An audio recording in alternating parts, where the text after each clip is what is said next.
Hello everyone, welcome back to शॉनॉलेज bank YouTube channel. स्वागत है आपका एक बार फिर से शॉनॉलेज बैंक के यूट्यूब चैनल पर। आज हम लोग डिस्कस करने वाले हैं set 3 of environment, ecology and biodiversity series का। ठीक है, हम लोगों ने ये सीरीज़ स्टार्ट की थी। ठीक है, पहले 2 सेट हम लोग ऑलरेडी डिस्कस कर चुके हैं।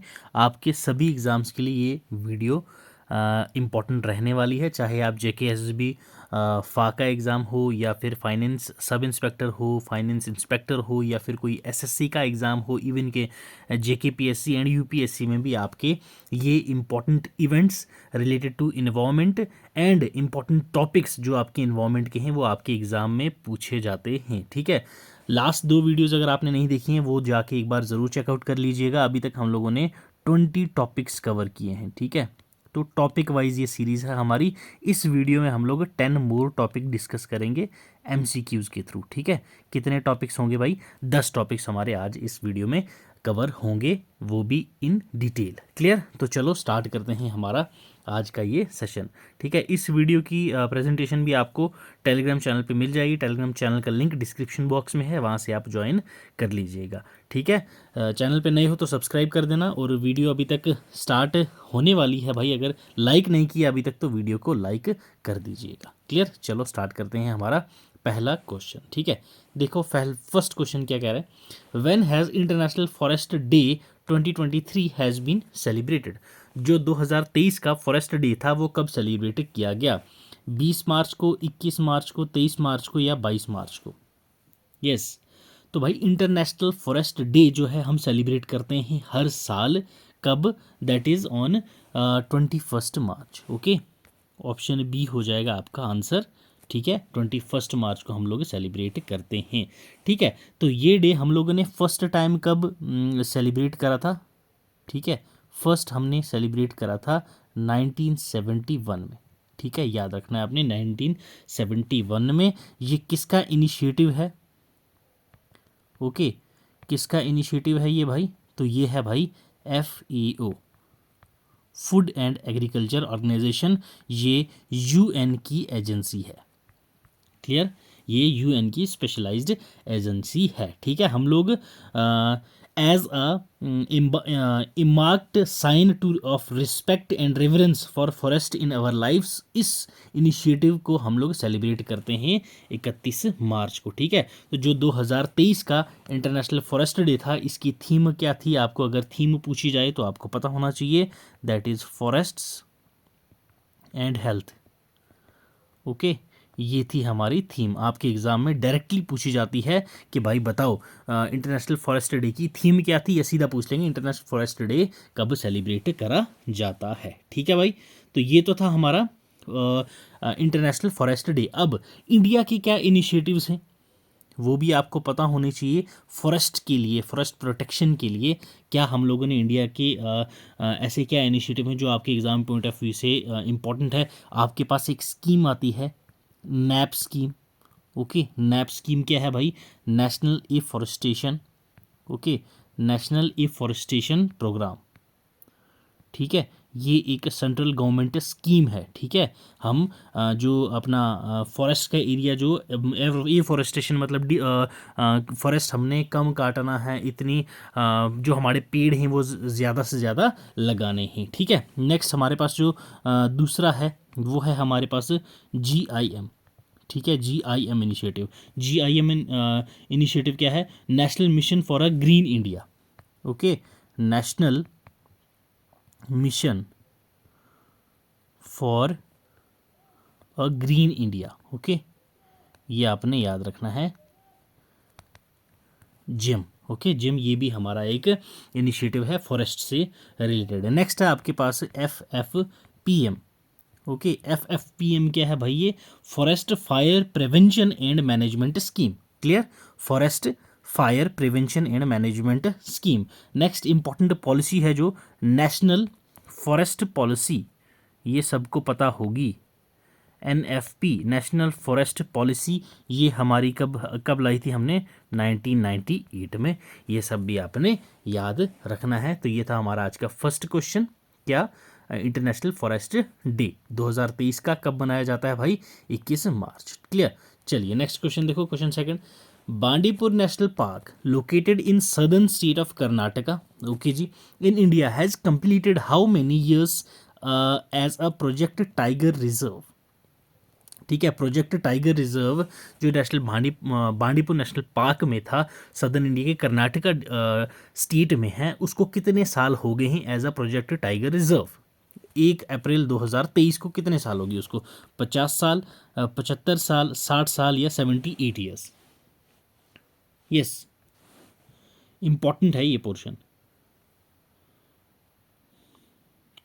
देखो प्रोजेक्ट टाइगर, ठीक है, प्रोजेक्ट टाइगर जो था वो हमारा लॉन्च कब हुआ था? वो हुआ था भाई 1973 में। क्लियर? अब आप लोग गेस कर सकते हैं कि कितने आपके साल हो गए हैं। ठीक है, लॉन्च किसने करा था उस टाइम पे? भाई हमारे जो दैट टाइम प्राइम मिनिस्टर थी कौन? इंदिरा गांधी, इंदिरा गांधी जी ने। क्लियर? इंदिरा गांधी जी ने लॉन्च करा था प्रोजेक्ट टाइगर। किस एम से? Stop decline of population of tigers. Tigers क्या थे तब? इनकी पॉपुलेशन डिक्लाइन हो रही थी, वो कम हो जाए इसके लिए हमने ये स्टार्ट करे थे। इनिशियली 12 टाइगर्स थे, कहाँ पे? बांडीपुर में, जो बांडीपुर नेशनल पार्क है वहाँ पे 12 टाइगर्स थे इनिशियली। ठीक है, उसके बाद जब इसके मेजर्स हमने लिए, प्रोजेक्ट टाइगर लॉन्च करा, प्रोटेक्शन वगैरह किए, तो करंटली 173 टाइगर्स हैं उस एरिया में। क्लियर? आपने याद रखना है 173 टाइगर्स हैं अभी उस एरिया में। ठीक है, अब बांडीपुर नेशनल रिजर्व जो है, ठीक है, ये 1973 में था, लॉन्च हुआ, तो इसको अभी 50 साल हो गए भाई। क्लियर? ऑप्शन ए है आपका correct answer, that is 50 years हो गए हैं प्रोजेक्ट टाइगर को हमारे 1 अप्रैल 2023 को। ठीक है भाई। अब बांडीपुर टाइगर रिजर्व जो है ये लाई करती है रिचेस्ट बायोडाइवर्सिटीज एरियाज हमारे कंट्री के, इंडिया की रिचेस्ट बायोडाइवर्सिटी एरिया है ये, और वेस्टर्न घाट जो माउंटेन बायोजियोग्राफी जोन है वहाँ पे पड़ता है ये, और इसको सराउंड किया गया है किससे? ये जो अपना बांडीपुर नेशनल पार्क है that is Mudumalai tiger reserve Tamil Nadu की साउथ में है इसके, वायानाड वाइल्ड लाइफ सेंचुरी जो केरला की है वो साउथ वेस्ट में है इसके, और नॉर्थ वेस्ट साइड में है इसकी काबिनी रिजर्वायर। क्लियर? याद रखना है आपने। और बांडीपुर और नगर होल टाइगर रिजर्व जो है उसको सेपरेट कौन करता है? ये हमारा करता है काबिनी रिजर्वायर। ठीक, ये आपने याद रखना है। तो कब इस्टेब्लिश हुआ था हमारा? 1973 में हुआ था क्या? Protected tiger. ठीक है, तो ये था हमारे पास इंपॉर्टेंट, इसको हो गए हैं 50 साल भाई। और यस, जो अभी कर्नाटका स्टेट की बात चल रही है, तो कर्नाटका स्टेट में और कौन कौन से टाइगर रिजर्व्स हैं? अभी हमने एक देखा बांडीपुर, नेक्स्ट है आपके पास भद्रा टाइगर रिजर्व, उसके बाद आ जाता है आपके Nagarhole tiger reserve, okay, Dandeli Anshi tiger reserve, ये भी आपने याद रखना है, दांदेली अंशी टाइगर रिजर्व। तो ये 4 टाइगर रिजर्व हैं आपके कर्नाटका में, 50 साल हो गए हैं प्रोजेक्ट टाइगर को। क्लियर? चलिए नेक्स्ट क्वेश्चन पे आ जाओ भाई। आउट ऑफ 8 चीताज, ठीक है, brought from Namibia to Kuno national park MP Madhya Pradesh में, जो 1 female cheetah has died, what was the name of that female cheetah? Yes, हमने नामीबिया से फीमेल चीताज लाए थे इंडिया में, तो उनमें से एक चीता की डेथ हो गई है। ठीक है, तो उस चीता का नाम आपसे पूछा गया कि उस चीता का नाम क्या है? इंस्पिरेशन, साशा, आशा या दिव्या? यस, तो भाई यहाँ पे आपको दिख रहा होगा किडनी फेलियर की वजह से उस चीता की डेथ हो गई थी। ठीक है, चीता की। ठीक है, हम लोगों के इंडिया में जो चीता की पॉपुलेशन थी काफ़ी कम हो रही थी, उसकी वजह से हमने क्या किया? नामीबिया से चीताज लाए यहाँ पे, ताकि भाई प्रोजेक्ट चीता हम लोगों ने स्टार्ट किया। क्या? प्रोजेक्ट चीता, प्रोजेक्ट चीता। ओके, कब स्टार्ट किया था हमने? दैट इज इन सितंबर 17। ठीक है, सितंबर 17 को हमने ये फ्लैग ऑफ करा था, ये जिसमें हम लोगों ने इंट्रोड्यूस करे थे अफ्रीकन चीता। किसमें? पार्क में। कौन सी पार्क थी? Kuno national park. ठीक है, कूनो नेशनल पार्क में हमने ये स्टार्ट करा था। ठीक है, तो वहाँ पे एक जो 8 फीमेल चीताज लाए थे हमने, एक फीमेल चीता की डेथ हो गई। तो किसकी वजह से हुआ भाई? उसकी जो किडनी थी उसमें इन्फेक्शन थी, उसकी वजह से उसकी डेथ हो गई। तो उसका नाम आपसे पूछा है, तो उसका नाम है भाई Sasha. Clear, Sasha is the correct answer for this question. Clear, चलिए नेक्स्ट क्वेश्चन देखो। According to the satellite data, ठीक है, सैटेलाइट डेटा के अकॉर्डिंग पूछा गया है, data collected by ISRO over the last 2 decades, which places in India are facing the highest risks of landslides? Yes, अब satellite data जो collect किया था इसरो ने लास्ट 2 डेकेड्स में, मतलब पिछले 20 साल में, कौन सी इंडिया की ऐसी हाईएस्ट रिस्क लैंडस्लाइड एरियाज हैं, ये आपसे पूछा गया है भाई। पहला आपको बोला है Rudraprayag and Tehri Uttarakhand, Dibrugarh and Lakhimpur Assam, Kargil and Leh Ladakh, Lahaul Spiti and Chamba Himachal Pradesh. तो कौन सी ऐसी 2 जगहें हैं जिसको इसरो ने बोला है कि भाई ये लैंड स्लाइड इंडेक्स में टॉप कर रही हैं, रिस्की एरियाज हैं ये, जो सैटेलाइट डेटा उन्होंने कलेक्ट करा था। तो भाई इस डेटा के अकॉर्डिंग रुद्रप्रयाग एंड टेहरी, ठीक है, टेहरी डैम जो आपको पता है, रुद्रप्रयाग और टेहरी जो है ये लैंड स्लाइड में हाईएस्ट रिस्क पे हैं ये, ठीक है, क्लियर, याद रखना है ये आपने। ये जो फाइंडिंग्स हैं ये कंपाइल की गई थी, ये जो आपकी सैटेलाइट डेटा है इसकी फाइंडिंग्स को कंपाइल किसने करा था आपको पता होना चाहिए। हैदराबाद बेस्ड इसरो फैसिलिटी है नेशनल रिमोट सेंसिंग सेंटर, जो पब्लिश करा था landslide Atlas of India. Clear, landslide Atlas of India, Atlas of India. इस रिपोर्ट के मुताबिक हमें पता चला कि भाई सबसे ज़्यादा रिस्क कहाँ पे है, रुद्रप्रयाग एंड टेहरी, सबसे मैक्सिमम एक्सपोजर है लैंडस्लाइड का, इस एरिया में रिस्क है। क्लियर भाई, लैंडस्लाइड और टेहरी गढ़वाल में जो मैक्सिमम एक्सपोजर है लैंडस्लाइड रिस्क का, इसको ओके। और जो सिटी ऑफ रुद्रप्रयाग है इसको हम लोग क्या एज अ हॉली टाउन मानते हैं, क्योंकि यहाँ पे रिवर का कॉन्फ्लुएंस होता है। क्लियर भाई, यहाँ पे ये जो डिस्ट्रिक्ट है अपना रुद्रप्रयाग का, यहाँ पे 32 क्रोनिक लैंडस्लाइड्स हुए थे लास्ट क्वार्टर में ही। तो आपको लोकेटेड ये अलॉन्ग में NH, यहाँ पे आपको अगर पूछे रोड हाईवे कौन सा है तो NH 107 देखने को मिलता है आपको। क्लियर, इस एरिया में NH 107 देखने को मिलता है, ठीक है भाई। और उसके अलावा हम लोग देखेंगे हिमालयन रीजन में हाई रिस्क कौन से हैं लैंडस्लाइड एरिया में, तो वो आपको मलापुरम है, थिरुसुर है, पलक्कड़ है, किजिकोडे है केरला का, राजौरी और पुंछ है जम्मू एंड कश्मीर के। ये सभी एरियाज भी आपको लैंडस्लाइड में हाई रिस्क में देखने को मिलते हैं। क्लियर भाई, ठीक है, चलो आ जाओ नेक्स्ट क्वेश्चन पे। नेक्स्ट क्वेश्चन क्या है हमारा भाई, in the gross domestic climate risk ranking 2023, how many states of India have been included in the world's 50 most vulnerable states? Yes, यहाँ पूछा गया आपसे अभी जो हाल ही में gross domestic climate risk ranking 2023 की आई थी, उसमें कितनी स्टेट्स हैं इंडिया की जिनको इंक्लूड किया गया है दुनिया की 50 मोस्ट वल्नरेबल स्टेट्स में। यस, हाँ जी बताइए।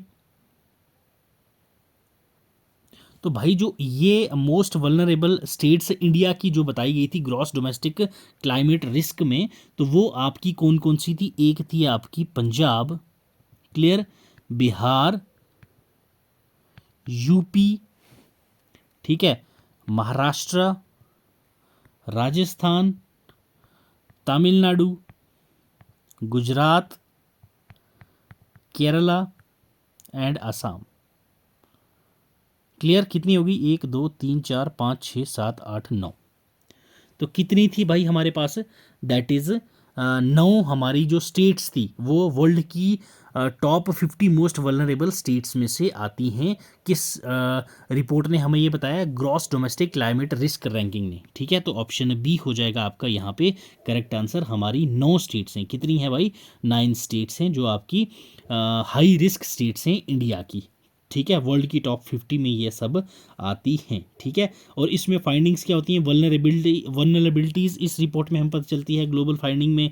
और 80% जो हैं, 50% जो प्रोविंसेस हैं वो रिस्क में हैं, कौन कौन से देश के, चाइना के, okay, China, US and India, इनके जो 80% स्टेट्स हैं वो रिस्क पे हैं। ये आपकी क्लाइमेट रिस्क रैंकिंग बताती है, ठीक है भाई। ये इंडिया की स्पेसिफिक फाइंडिंग है जो कि भाई 2050 तक, इनकी अकॉर्डिंग 2050 तक 110% डैमेज हो जाएगा हमारे इंडिया में। और करंटली जो टेम्परेचर है वो राइज हो रहा है 0.8% से। क्लियर, कितना? 0.8% से। और 5% क्वार्टरली, जो इंडिया की 27 स्टेट्स हैं, more than 3/4 of its districts are extreme event hotspot counting for 5% loss in GDP. तो इनके अकॉर्डिंग जो 5% लॉस है वो जीडीपी में हो रहा है हमारा, किसकी वजह से? सिर्फ और सिर्फ हमारे क्लाइमेट की वजह से। क्लियर भाई साहब? क्या था ये हमारा, हम कौन सा था? Gross domestic climate risk ranking. ठीक है, याद रखना है आपने, ये बहुत इंपॉर्टेंट है। और ये जो रैंकिंग है देता कौन है? याद रखना है, ये ग्रॉस डोमेस्टिक क्लाइमेट रैंकिंग जो होती है ये कौन रिलीज करता है? दैट इज XDI, इसको हम लोग शॉर्ट में बोलते हैं, that is cross dependency initiative. ठीक है, क्रॉस डिपेंडेंसी इनिशिएटिव, ये आपने याद रखना है। ठीक है, XDI जो है ये एक ग्लोबल ऑर्गेनाइजेशन है जो स्पेशलाइज है किसमें? क्लाइमेट रिस्क एनालिसिस में। क्लियर, ये आपने याद रखना है। चलिए move to next question. Question 26। Question 26 क्या कर रहा है? A rare orange coloured bat, ठीक है, ऑरेंज कलर की bat has been seen in Kanger national park of Chhattisgarh. What is the scientific name of that bat? Yes, तो कैंगर में इन्होंने बोला कि कैंगर वैली में, कैंगर वैली नेशनल पार्क जो है आपकी छत्तीसगढ़ की, उसमें एक ऑरेंज कलर का बैट मिला है। उस बैट का साइंटिफिक नेम क्या है, ये आपसे पूछा गया है भाई। यस, तो पहला बोल रहे हैं stylobats calcifer, okay, Kerivoula picta, next is tracheophytes ji, okay, next one is lamarca dromi beagle. Yes, scientific name क्या है जो आपको ऑरेंज कलर का बैट मिला है? हाँ जी, तो कैंगर वैली नेशनल पार्क कहाँ पे है? पहली चीज़ आपको पता होनी चाहिए, Bastar district of Chhattisgarh. Clear, Bastar district of Chhattisgarh. Orange colour bat है जिसको आइडेंटिफाई किया गया as a painted bat, okay, as a painted bat. ये आपको फोटो में दिख रहा होगा। तो ये जो बैट यहाँ पे मिला है, तो इसको लोकल्स ने इन्फॉर्म करा कि भाई साहब एक यहाँ पे मॉर्निंग में ही फॉर्म में एक आपको हमें बैट देखने को मिला है। उसके बाद 3 बैट और देखने को मिले जो वेरी रेयर थे। तो उसके बाद इनको फोटोज़ वगैरह खींचे तो फॉरेस्ट ऑफिशियल्स आए, उसके बाद उन्होंने देखा कि भाई ये क्या है। तो इसका साइंटिफिक नेम जब बाद में सामने आया तो वो क्या था? कैरीवोला पिक्टा। ओके, ऑप्शन बी हो जाएगा आपका करेक्ट आंसर, जो आपका कैंगर कैंगर वैली नेशनल पार्क छत्तीसगढ़ के में ऑरेंज कलर का बैट मिला है जिसको पेंटेड बैट बोलते हैं। उसका साइंटिफिक नेम क्या है? कैरीवोला पिक्टा। ठीक है, कैरीवोला पिक्टा। ठीक है भाई, इसके जो विंग्स हैं वो ब्लैक हैं, और ब्लैक, और दूसरे जो विंग्स होते हैं आपके ऑरेंज कलर की हैं, और फिंगर्स जो हैं वो भी इसकी ऑरेंज कलर के हैं। दैट्स वाई इसको हम लोगों ने क्या कहा था भाई? That is orange coloured bat. ठीक है, अब इसको कहाँ का स्पॉट किया गया उसके बाद याद रखना, एक वेस्टर्न घाट्स में, केरला में, महाराष्ट्र में एंड ओडिशा में। ठीक है, पहले कहाँ था याद रखना? वेस्टर्न घाट्स में भी फाउंड किया गया था ये। उसके बाद हम लोगों ने केरला में देखा था, उसके बाद महाराष्ट्र में देखा इसको, ओडिशा में देखा था। ठीक है, अब ये छत्तीसगढ़ में भी पाया गया। क्लियर, छत्तीसगढ़ में भी ये पाया गया। तो ये आपको याद रखना है related to what, that is orange coloured bat, that is Kerivoula picta, Kerivoula picta. ठीक है भाई, चलो move to next question. Question 27, मतलब कि हमारे इस सीरीज का 7th क्वेश्चन ये। ठीक है, 7th क्वेश्चन बोल लो या 7th टॉपिक बोल लो, इट्स अप टू यू। क्या बोल रहा है? The central government, okay, central government has announced the inclusion of 11 new wetlands of India in the Ramsar list on the occasion of independence day 2022। ठीक है जी, after which how much has been total number of wetlands in India. 2022 के independence day पे, ठीक है, India में 11 new wetlands का ऐलान किया गया था कि भाई हमने अनाउंस किया था। तो उसके बाद कितने रामसर साइट्स इंडिया में हो गई थी, ये आपसे पूछा है भाई। यस, तो जो 11 नए ऐड हुए हैं ये पहले हम लोग देख लेते हैं कौन कौन से थे। ठीक है, जिसमें हमारे प्यारे जम्मू एंड कश्मीर के 2 वेटलैंड्स हैं। ठीक है, याद रखना है आपने, एक है आपके पास Hygam, okay, Hygam wetland conservation reserve, okay, दूसरा है आपके पास Shallbugh, okay, Shallbugh wetland conservation reserve. ये हैं किसके, आपने ये दो ऐड हुए हैं जम्मू एंड कश्मीर में। नेक्स्ट आपके पास ऐड हुए हैं कितने, 3 हुए हैं आपके पास उड़ीसा के ऐड। ठीक है, रिवीजन कर लो भाई इनकी, लिख भी लेना अगर आपने अभी तक नहीं देखा। एक है आपके पास टम्पारा, ठीक है, टम्पारा लेक उड़ीसा की। ठीक है, नेक्स्ट है हीराकुंड, हीराकुद रिजर्वायर। उसके बाद नेक्स्ट है आपके पास अनसूपा लेक, अनसूपा लेक। ये 3 आपके पास वेटलैंड्स 3 हैं आपके पास उड़ीसा की, 2 आपके पास हो गई जे.एंड.के की, एक आपके पास हुई है एमपी की। एमपी में कौन सी हुई है भाई, यशवंत सागर, यशवंत सागर। क्लियर है भाई। नेक्स्ट आपके पास हुई है तमिलनाडु में, 4 हुई हैं आपके पास तमिलनाडु में। कितनी, 4 हुई हैं तमिलनाडु में। तमिलनाडु वाले के नाम थोड़े से टफ हैं, आपने ये याद रखना है भाई। पहला है आपके पास है चित्राकुंडी बर्ड सेंचुरी, ठीक है, Chitrangudi bird sanctuary. Clear. Next दूसरा आपके पास हुआ है तमिलनाडु में, that is Suchindram Theroor. Okay, Suchindram थिरूर।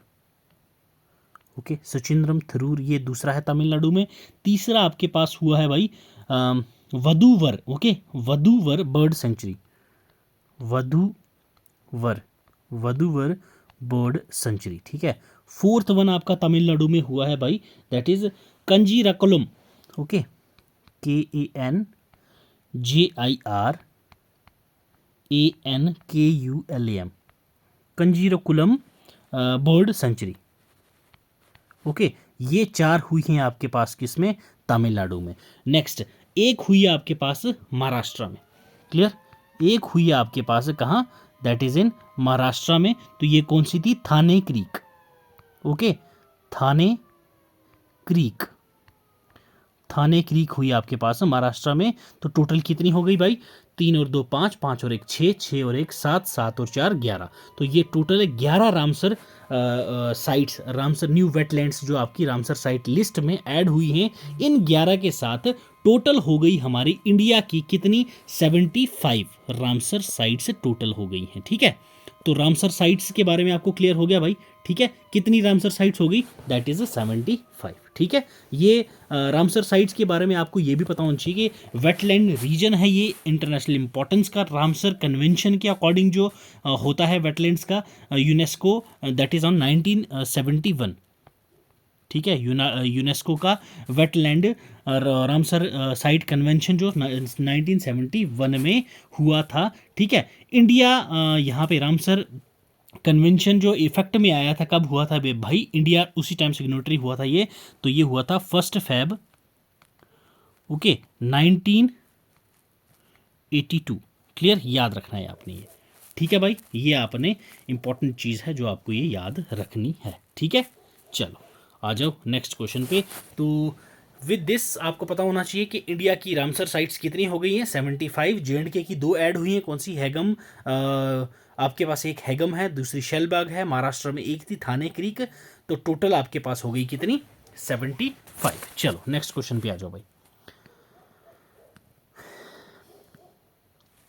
Next question क्या है, where is the 19th world wildlife conference 2022, that is CITES COP19 held. Yes, Germany, Italy, Panama, Indonesia. CITES COP19 ये कहाँ पे हुआ, यस ये आपसे पूछा गया है। जर्मनी में हुआ, इटली में हुआ, पनामा में हुआ या इंडोनेशिया में हुआ। हाँ जी, CITES that is Convention on International Trade in Endangered Species of Wild Fauna and Flora. Yes, CITES stand for Convention on International Trade of Endangered Species of Wild Flora and Fauna, that is CITES। ये held हुआ था अभी आपका Panama city में। Clear, option C है आपका correct answer. यहाँ कहाँ हल्ड हुआ था ये भाई साहब? पनामा सिटी में कॉप 19 जो है, ओके, कॉप 19 को हम लोग क्या कहते हैं? वर्ल्ड वाइल्ड लाइफ कॉन्फ्रेंस, ठीक है, world wild life, clear, conference किसको बोलते हैं हम लोग? कॉप 19 को, ठीक है। अब यहाँ के मेन हाइलाइट्स क्या थे कि यहाँ पे 52 प्रपोजल्स जो पुट फॉरवर्ड करे गए थे, किसके लिए? रेगुलेशंस और इंटरनेशनल ट्रेड्स के खिलाफ, की जो उसको इफेक्ट कर रहा है, जैसे शार्क्स थे, रेप्टाइल्स थे, हिप्पोज थी, सॉन्ग बर्ड्स थी, 200 ट्री स्पीशीज थी, उनके लिए यहाँ पे रेगुलेशंस, इंटरनेशनल रेगुलेशंस फॉरवर्ड करे गए। इसमें जब पनामा ये आपके पास CITES जो हुई आपके पास कॉप 19 जो 2022 में हुई थी। क्लियर है भाई? ठीक है, याद रहेगा आपको ये। और इसका जो एनालिसिस है वो पब्लिश कौन करता है? Wild life conservation society India, WCS, okay. इसकी जो एनालिसिस है वो आपकी कौन करता है? दैट इज WCS इंडिया, ठीक है, wild life conservation society of India, ठीक है। तो ये इसका हर चीज़ शो करता है। तो ये था भाई हमारे पास किसके बारे में? अबाउट CITES कॉप 19 जो 2022 में हुआ था। कहाँ पे हुआ था? पनामा में हुआ था। मेन चीज़ आपको पता होना चाहिए, ये जो कन्वेंशन था, ये जो आपके पास CITES का कन्वेंशन था, ये कन्वेंशन कब हुआ था? फोर्स में कब आया था? दैट इज़ इन 1975, ठीक है, 1975 में फोर्स में आया था। और इंडिया जो, जब इंडिया ने इसको ज्वाइन करा था, क्लियर, तो जब इंडिया ने इसको ज्वाइन करा था तो इंडिया इसका 25th, क्लियर, याद रखना, 25th पार्टी मेंबर था। ये आपने पॉइंट याद रखना है, ठीक है। और स्टेट जो वॉलेंटरली एग्री करेगा इसको, किसको? CITES को एग्री करता है, उसके साथ कन्वेंशन में आ जाता है। ये किस एक्ट के अकॉर्डिंग? 1976, क्लियर। तो CITES कब आया था फोर्स में? 1975 में, क्लियर भाई, समझ लेना। ये जितनी भी इसकी पार्टीज होती हैं वो लीगली बाइंडिंग होती हैं, ठीक है, लीगली बाइंडिंग होती हैं,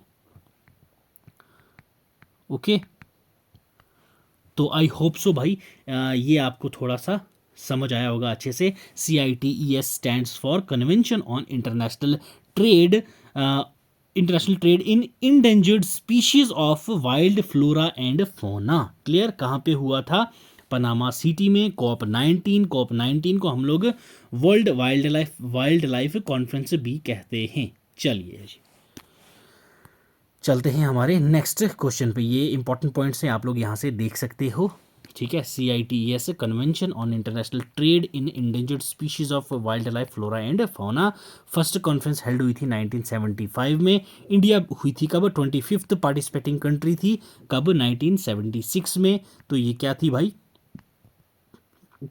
ये 25th पार्टी थी। और जो इसकी लीगली बाइंडिंग होते हैं, जो भी इसको ज्वाइन करती है कोई भी नेशन, ठीक है, लीगली बाइंडिंग रहती है। चलिए नेक्स्ट क्वेश्चन आ जाओ भाई। In which state will India's first dugong conservation reserve to be set up, ठीक है, to be set up to conserve the dugong sea cow species in its sea migration? Yes, तो कौन सी state है जिसमें पहला डुगोंग कंजर्वेशन रिजर्व बनाया गया है? यस, अभी डिटेल में पढ़ेंगे, टेंशन नहीं लेनी है आपने, ठीक है। तो ऑप्शन ए तमिलनाडु, केरला, कर्नाटका या गुजरात? यस, तो भाई आंसर आपको यही स्लाइड में ही दिख रहा होगा, फोटो मैंने डाल रखा है, उस फोटो में आप लोगों ने देख लिया होगा। तो इट्स ऑप्शन ए तमिलनाडु, ठीक है। तमिलनाडु पहली स्टेट है जहाँ पे फर्स्ट डुगोंग कंजर्वेशन रिजर्व बनाया जा रहा है, पाल्क बे में। कहाँ पे? पाल्क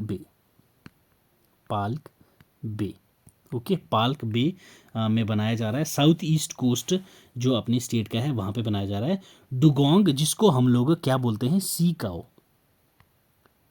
ओके, डुगोंग जिसको हम लोग सी काओ कहते हैं। ये एक इंडेंजर्ड, ओके, इंडेंजर्ड